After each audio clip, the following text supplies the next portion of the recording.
Good morning. Okay, I'm going to try and keep this punchy so you don't fall asleep. It's very important what I'm going to talk about. There's a really big opportunity. So KRWQ is the world's first tradable, we should have underlined that, tradable multi-chain Korean won stablecoin live on Ethereum and Base. So there's other stablecoins you might have heard about, but they're either in sandboxes or they're just not really actively trading. KRWQ is recognized as the first live and tradable Korean won stablecoin through a lot of media. We've been able to get some good exposure. In particular, Bloomberg asked for an exclusive story because of a particular use case that we decided to focus in on, which I'll talk about in a minute. And BloomingBit also picked up the story as well. So we've been getting a lot of people searching through the publication and the media, hearing about KRWQ. We've had a lot of people searching about us, asking questions, a lot of inbound. And really, the problem that we wanted to solve on day one was this problem. It's not really a problem, it's an opportunity. The opportunity is behind the US dollar in terms of people selling fiat to buy crypto, so on and off ramping into crypto, Korean won is that much higher than every other currency. Which kind of makes sense when you think about it, because we all know that retail Korea has been extremely active.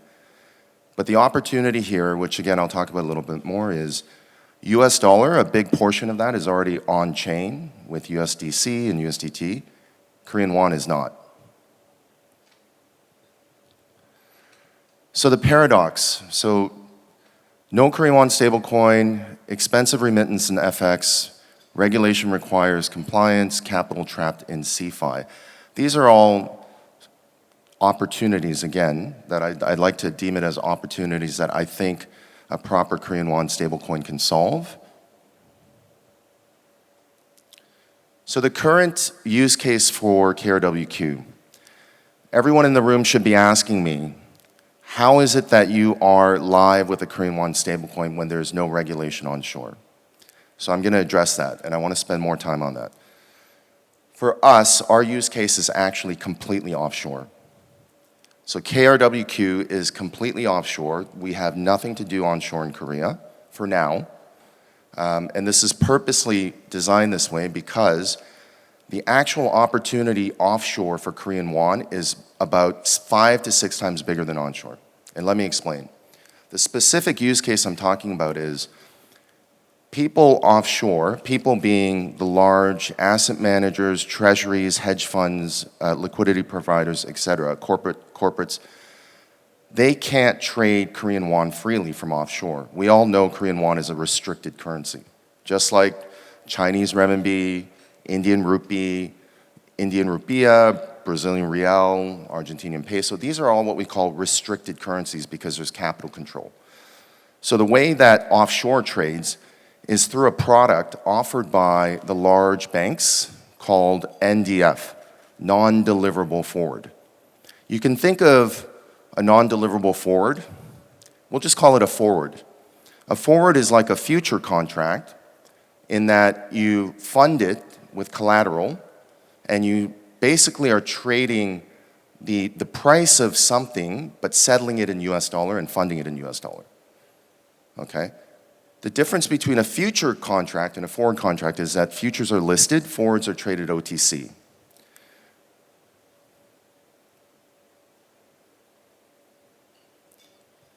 I'm going to talk about that a little bit more as I go through some of the slides. So again, we're focused in on offshore and we're focused in on the NDF market. This is sort of a timeline of where we are.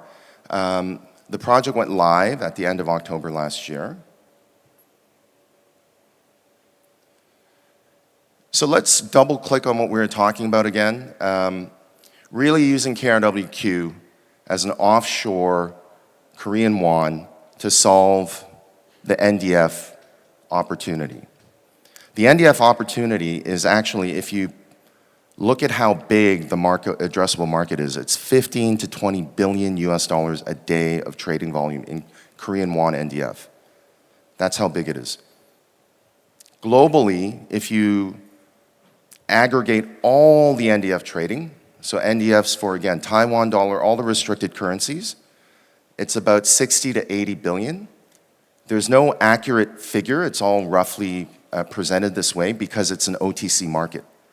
So because the forwards are not listed, you can't have the transparency that you do with futures. So these are rough estimates, but you guys can, go and confirm that. It's about 60 to 80 billion for global NDF. Korean is 15 to 20 billion of that. It's the biggest NDF.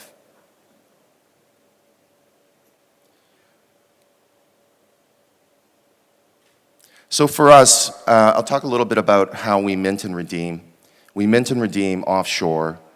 In terms of our reserve assets, we are currently working with Etherfuse and Shin, and we were their first customer in buying Shinhan's KTB, tokenized KTBs. We're also bringing on another large Korean asset manager who will be tokenizing funds, money market funds, and we will be their first and probably largest customer. Initially, when they launched in October, they started minting by using USDC, but obviously that's not scalable because you're going to have an FX risk between the USDC that's locked in collateral versus the KRWQ that's minted. So we'll continue to diversify away from USDC and more with the Korean won denominated tokenized assets, as I mentioned. From the end of October to now, we currently this is how you can access KRWQ through the Coinbase and Base app, OKX app, Aerodrome, and the one that I want to double click on is EDX. EDX is one of our go-to-market partners. We have two go-to-market partners, EDX, and the other one is Synthesis, which is, you can think of them like the Securitize of Asia. They work with a lot of the big asset managers in tokenizing assets. EDX in particular is very relevant. It is a licensed and regulated spot and perp venue. It's a centralized exchange, and it is the spot exchange is licensed and regulated in the US. The perp exchange is licensed and regulated in Singapore. It is an institution-only trading venue for spot and for perp. That's another thing that is a huge opportunity here. These NDFs are traded by institutions. One of the things that we really want to do is put a lot of that 15 to 20 billion that they're trading on chain by offering a product using KRWQ as an underlier to compete with the Korean won NDF. So another slide about the NDFs. Again, it's very important that I explain to you sort of the opportunity because it is really big. The way that we want to approach solving giving an opportunity to these large corporates and institutions that already trade NDFs is by taking the offshore Korean won KRWQ, wrapping it in a perp, and then marketing that to NDF traders. Why? Because if you look at economically how the NDF works, it's funded in US dollar, settled in US dollar, but it's priced in Korean won. Okay? If you look at the KRWQ perp, it's funded in USDC, it settles in USDC, but it's priced in Korean won. So, economically at the surface level, it looks very similar.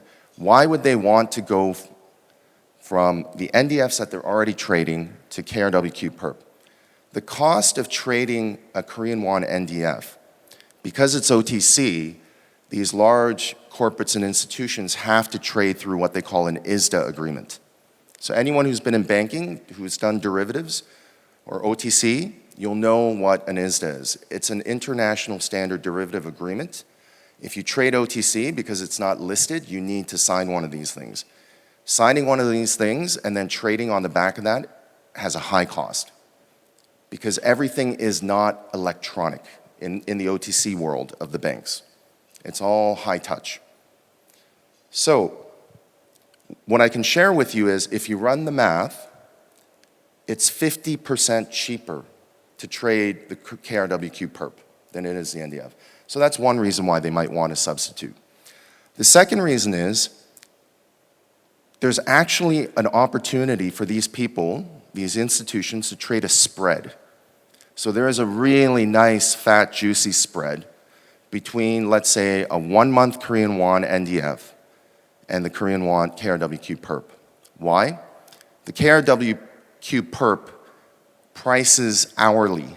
As we all know, perps they're funded every 8 hours and the pricing is refreshed hourly. The NDFs is term funding because the contract trades in weeks and months. And because you have the term, you have pricing that is locked with term funding. So if it's a 1-month NDF, you're going to have like a 1-month funding rate, right? Otherwise, you're going to have a mismatch in the contract and you're going to have to roll. Let's say it's a 2-week funding rate. You're going to have to roll after 2 weeks, another 2 weeks until you get to the maturity of the 1 month.